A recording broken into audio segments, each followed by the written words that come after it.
সকালে সূর্য ওঠার আগে ঘুম থেকে উঠুন এবং যে আমলগুলো বলবো সেই আমলগুলো করুন। দেখবেন দোয়া কত দ্রুত কবুল হয়। আমাদের যাদের দোয়া কবুল হচ্ছে না, বিশেষ করে 3টে দোয়া, তার মধ্যে একটা হচ্ছে বিয়ে না হওয়া, দ্বিতীয়টি হচ্ছে সন্তান না হওয়া এবং 3 নাম্বার হচ্ছে রিজিকে বরকত না থাকা বা রুজি রোজগারের রাস্তা না থাকা। আর এই 3টে সমস্যা থেকে উদ্ধারের জন্যে আজকে আমরা এই ভিডিওতে কিছু আমলের বিষয়ে আলোচনা করব। সেই আমলগুলো যদি করেন তাহলে সব সমস্যার সমাধান হয়ে যাবে ইনশাআল্লাহ। সকালে দেরিতে ঘুম থেকে ওঠা বা সূর্য ওঠার পরে ঘুম থেকে ওঠা, এটা হচ্ছে সবচাইতে বড় অপরাধ। ইসলামের দৃষ্টিকোণ থেকে দেখলে যে ব্যক্তি ফজরের সালাত টাইম মতো আদায় করে না, সেই ব্যক্তি কাবিরা গুনাহ করে। এবং হাদিসের মধ্যে আরও বলা হয়েছে, মান তারাকাস সালাতা মুতাআম্মিদান ফাকাদ কাফারা, যে ব্যক্তি ইচ্ছাকৃতভাবে ফরজ সালাত ত্যাগ করে সেই ব্যক্তি কুফরি করে। অন্য এক হাদিসের মধ্যে বলা হয়েছে, রাসূলুল্লাহ সাল্লাল্লাহু আলাইহি ওয়াসাল্লাম বলেছেন, যে ব্যক্তি এশা এবং ফজরের সালাতে জামাতে হাজির হয় না সেই ব্যক্তি মুনাফিক, অর্থাৎ এটা মুনাফিকের আলামত। এবং হাদিসের মধ্যে আরও বলা হয়েছে, যে ব্যক্তি ফজরের টাইমে জাগ্রত হয় না তার কানে শয়তান পেশাব করে দেয়। এই ধরনের আরও অনেক হাদিস আমরা দেখতে পাবো। যে ব্যক্তি ফজরের সালাত ইচ্ছাকৃতভাবে ছেড়ে দেয় বা গাফিলতির কারণে ওঠে না সেই ব্যক্তির ইসলামের শাস্তি।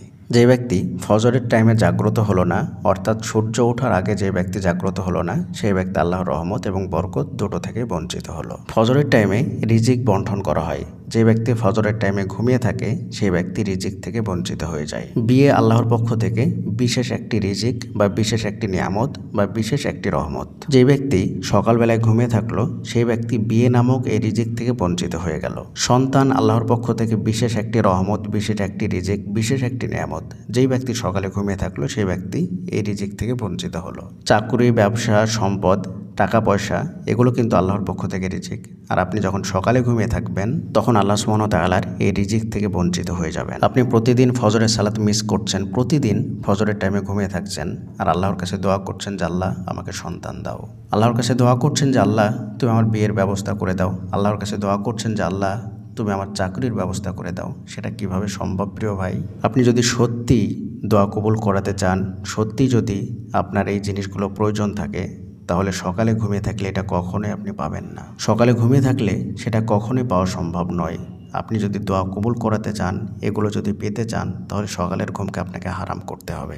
সকালের ঘুমকে আপনাকে পরিত্যাগ করতে হবে এবং সকালে বিশেষ কিছু আমল আছে সেই আমলগুলো আপনাকে করতে হবে। ফজরের টাইমে ঘুম থেকে ওঠার পরে প্রধান যে আমলটি আছে সেটি হচ্ছে ফজরের আগে 2 রাকাত সুন্নাত সালাত আদায় করা। হাদিসের মধ্যে রাসূলুল্লাহ সাল্লাল্লাহু আলাইহি ওয়াসাল্লাম বলেছেন, যেই ব্যক্তি ফজরের আগে 2 রাকাত সুন্নাত সালাত আদায় করলো সেই ব্যক্তি সারা পৃথিবীতে যত ধন সম্পদ আছে তার চাইতেও ফজরের 2 রাকাত সালাত উত্তম।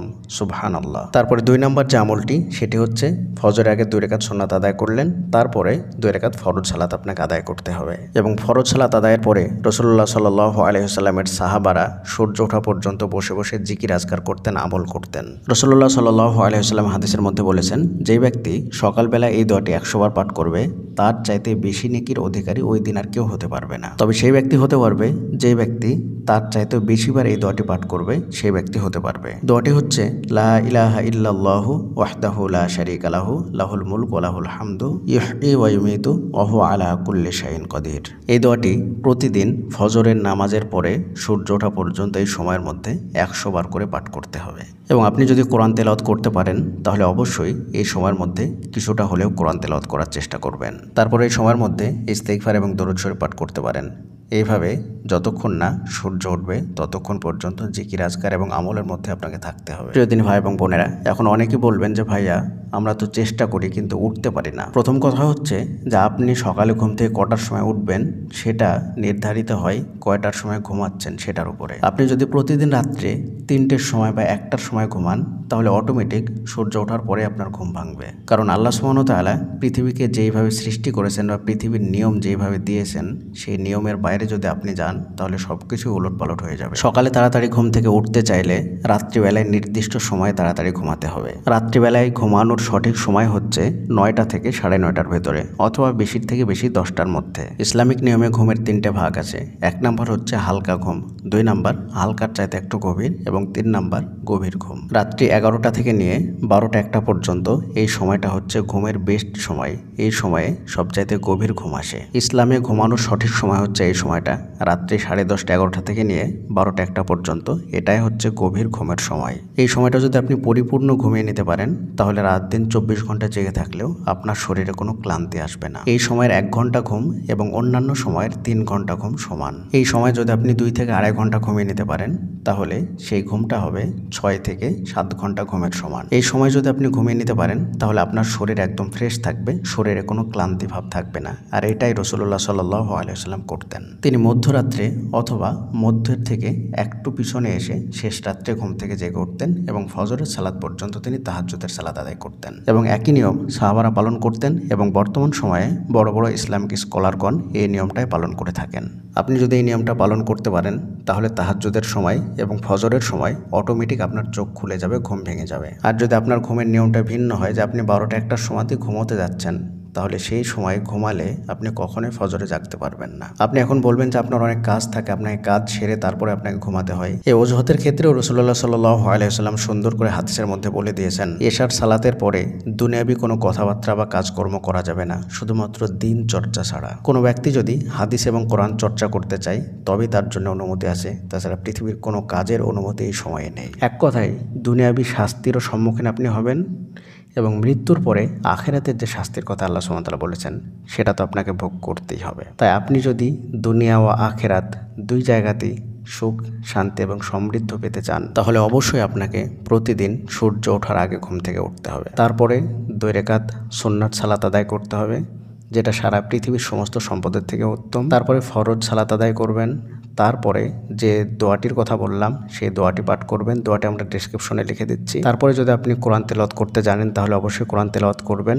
তারপরে এই সময়টাতে ইস্তেগফার, দরুদ শরীফ, এইভাবে যে আমল জিকির আজকারগুলো আছে সেগুলো করবেন সূর্য ওঠা পর্যন্ত। যখন সূর্য উঠে যাবে তারপরে আপনার যে দুনিয়াবি কাজ আছে সেই কাজগুলো করতে পারেন এবং দুনিয়াবি ক্ষেত্রে আপনার যে নিয়মে আপনি চলাফেরা করেন সেগুলো আপনি করতে পারেন। এইভাবে মাত্র কয়েকটা দিন যাওয়ার পরেই দেখবেন যে আপনার যেই দোয়াগুলো দীর্ঘদিন থেকে আটকে ছিল সেই দোয়াগুলো আস্তে আস্তে কবুল হয়ে যাচ্ছে। এভাবে আপনি মাত্র কয়েকদিন ফজরের সালাত টাইম মতো আদায় করে সূর্য ওঠা পর্যন্ত না ঘুমিয়ে দেখবেন যে আপনার জীবনে বরকত, রহমত কিভাবে আল্লাহর পক্ষ থেকে আসে। সারাটা দিন আপনার মন উৎফুল্ল থাকবে এবং শরীর চাঙ্গা থাকবে, শরীর একদম ফ্রেশ থাকবে।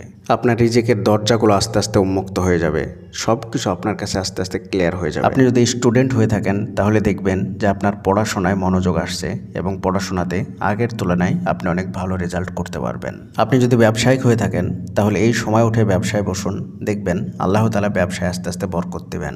আপনাদের যদি ব্যক্তিগতভাবে কোনো প্রশ্ন থাকে তাহলে অবশ্যই ভিডিওর নিচে কমেন্ট করে জানাবেন এবং আপনারা যদি আপনাদের বাস্তব জীবনে দোয়াগুলোর গল্প আমাদের সঙ্গে শেয়ার করতে চান তাহলে আমাদের ইমেল আইডির মাধ্যমে শেয়ার করতে পারেন। আমাদের ইমেল আইডি ডেসক্রিপশনে লিখে দিচ্ছি এবং মুখে বলে দিচ্ছি। আমাদের ইমেল আইডি হলো khalidhasan6695@gmail.com। পরিশেষে আল্লাহ তাআলার নিকটে দোয়া করি আল্লাহ তাআলা যেন আমাদের সকলকে সূর্য ওঠার আগে ঘুম থেকে ওঠার তৌফিক দান করুন। আমিন। আসসালামু আলাইকুম ওয়া রাহমাতুল্লাহি ওয়া বারাকাতুহু।